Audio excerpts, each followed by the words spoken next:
cortisol, which is the glucocorticoid released from the adrenal gland. There is some relation between stress, cortisol release, and memory impairment. Generally, whenever the stress and anxiety levels are high in our body, the hypothalamus releases corticotropin releasing hormone. This corticotropin releasing hormone act on the anterior pituitary gland.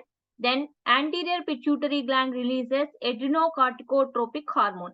This adrenocorticotropic hormone act on the adrenal gland for the release of cortisol. So the stress levels are increased, then the cortisol release is also increased. So if the cortisol levels are increased in our body, we are observed the so many complications like hormonal imbalance, weight gain, increasing of blood sugar levels, all the conditions we are observed. Then what might be the effect on the brain? On the brain, the learning and memory is impaired, that leads to the cognitive impairment and dementia. So this is what the link between stress, memory, and cortisol. So thank you. Please subscribe my channel.